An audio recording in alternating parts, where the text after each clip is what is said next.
pero los que estaban allí no. Y tampoco se señala a ningún ser humano, a ninguna persona que haya cometido el delito. Entonces el avión cometió el delito por sí solo. Pues no, no es así. Eso es un claro desconocimiento del derecho internacional y que los venezolanos somos los que hemos pagado esa consecuencia de los disgustos políticos que han venido ocurriendo.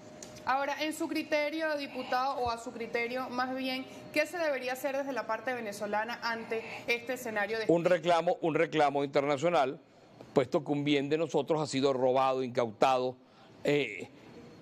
apropiación indebida por el gobierno de los Estados Unidos. ¿Por qué ese avión, por qué está allá? ¿Para qué? Para castigar al avión, para retener al avión. Si ese día, ¿cuándo liberan a los tripulantes? El día 14 de octubre del año 22.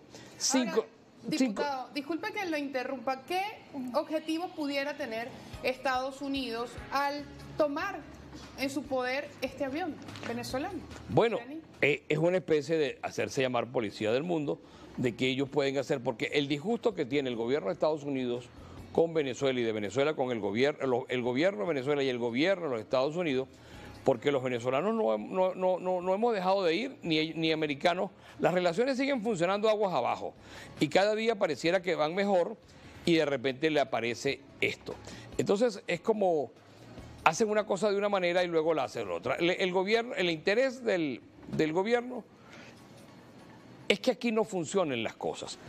Aquí hay venezolanos de ambos sectores que le conviene la conflictividad. Y esa conflictividad es la que nos tiene hoy aquí, un país donde todos deberíamos ponernos de acuerdo en ideas mínimas de gobernabilidad para beneficio del ciudadano y no lo logramos hacer. Vamos a hacer la pausa de la hora, diputado.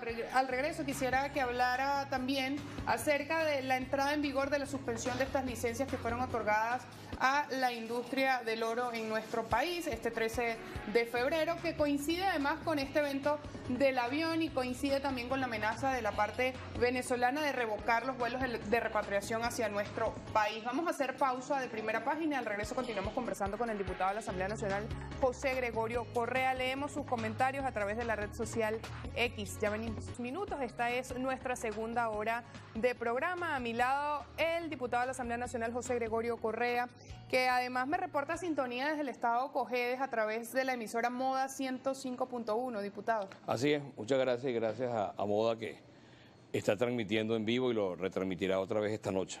Vamos a hablar ahora de la entrada en vigor de la suspensión de estas licencias y la reimposición de sanciones por parte de Estados Unidos. También esto coincide con la amenaza del Ejecutivo venezolano de suspender estos vuelos de repatriación o de no aceptar estos vuelos de repatriación, que coincidencialmente está también vinculado a lo que pasa con el avión el día de hoy, a las noticias que se generan en ese sentido y también al acuerdo de Barbados en el que está incluido allí Estados Unidos haciendo referencia a ese tema, las elecciones libres, a la participación, al registro electoral, a las condiciones electorales. Bueno, yo creo que el problema de los venezolanos tenemos que resolverlo los venezolanos. Está probado que el tema sanciones, el tema de estrangular la economía venezolana para creer que con eso se sale de Maduro, bueno, está probado que no funciona en Cuba, no ha funcionado en Irán, no ha funcionado en ninguna parte, pero en el caso venezolano menos, porque el gobierno tiene sus problemas resueltos. Quien no los tiene problemas resueltos son los ciudadanos que no dependan del gobierno, que no dependen del... Y eso es lo que ocurre. Suspenden las licencias, pero ¿cómo que suspenden una licencia para tú actuar en las cosas nuestras dentro de nuestro territorio? Alguien de afuera, llámese Estados Unidos, llámese Colombia, Brasil, Cuba, Chile, puede suspender nuestras actividades porque le parece que las cosas aquí no funcionan, que no funcionan. ¿Que es un gobierno muy malo? Sí, pero eso significa que eso va a perjudicar al ciudadano. Cuando eso ocurre, ¿para qué? Para estrangular al gobierno, para que el gobierno ceda. Entonces, eso a quien le ha hecho daños es al ciudadano. El gobierno tiene sus problemas resueltos y ha aprendido a vivir con sanciones. Lo que no somos nosotros los que tenemos, los que sean partidarios del gobierno y los que no lo somos, tenemos que sufrir la consecuencia de que se tenga que vender menos petróleo, que se tenga que vender menos hierro, que ya con la industria petrolera en el estado en que se encuentra, en el estado en que la han acabado, y además de eso, lo poquito que produce no lo va a poder producir, y con eso creen que van a cambiar de gobierno, pues el gobierno está atrincherado en su forma de vivir, que es vivir con sanciones, pero los que no tenemos por qué vivir con sanciones somos los ciudadanos. Como el que está afuera, que no vive en Venezuela, pide sanciones. Como el que no tiene que vivir aquí. El familiar de ese que pide sanciones, que vive aquí, ese amigo suyo, es el que lo sufre. De las elecciones deberían, se lo decía también a ese periodista amigo, yo las quiero ya, las quiero de inmediato. En cualquier parte del mundo, cuando usted quiere salir de un gobierno, lo que quieren son las elecciones ya.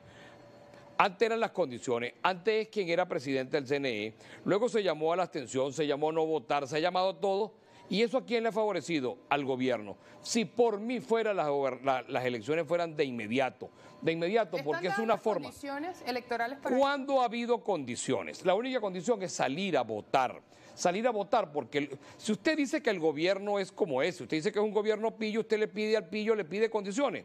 Porque eso es otra cosa. Pero hay 3 millones de jóvenes venezolanos que no están inscritos. Que tienen que inscribirse. Es que hay, esos son ¿Cómo se hacen ya y esos venezolanos no están inscritos? Es que no pueden ser ya. El ya es que te digo que no le tengo miedo a hacerlo.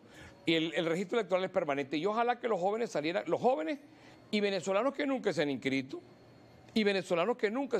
ojalá que eso pudiera ser. Y tienes que abrir una gran jornada de inscripción, donde el joven sienta que el voto es la única forma de salir del gobierno o de respaldar al gobierno, los que estén con el gobierno, que no creo que haya nuevos votos, porque esto no es un gobierno que le crecen los votos, sino un gobierno que cada día tiene menos y menos votos, porque el disgusto de la colectividad, claro. Pero eso no significa que no podamos hacer elecciones y que las elecciones sean en el marco de lo que está previsto, que es elecciones cada 6 años. Ahora, si usted dice que el gobierno es como es, usted le pide a quien es como es que le den condiciones. No, la única condición que tenemos es salir a votar. Lo que nos ha faltado es un liderazgo, como el que tuvimos en el 2015, que nos puso de acuerdo a todos. Lo que pasa es que somos una oposición desperdigada, y eso lo ha aprovechado el gobierno. El problema ha sido la falta de unidad de nosotros, porque le hemos invertido más tiempo muchas veces a agredirnos entre nosotros que ver cómo salir del gobierno de la manera democrática. Un sector venezolano ha creído que con sanciones y con bloqueos vas a salir de Maduro. Pues yo creo que no, eso es lo que ha hecho y está probado, que lo fortalece, y yo quiero unas elecciones lo más pronto posible para ver si todo ese disgusto de la gente sale masivamente a votar por quien quiera, pero hay que salir a votar. Lo que no nos pueden meter en el camino es de la abstención.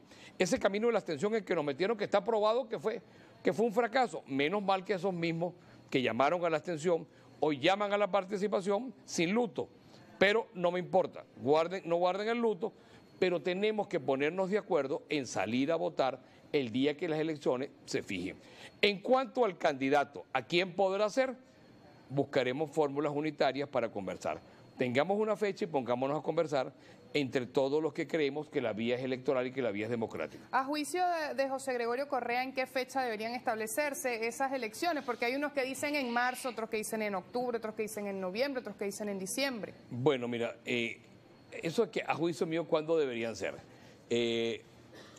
Se había sugerido la fecha del 5 de julio, que es una fecha emblemática para la República, pero hasta que no tengamos una respuesta, yo las quiero el día que sea. O sea, ¿cuándo las quiero? Las quiero el día que sea. Okay. No tengo problema. El día que me digan la fecha que sea, lejos o cerca, ese día haré todo lo posible porque los candidatos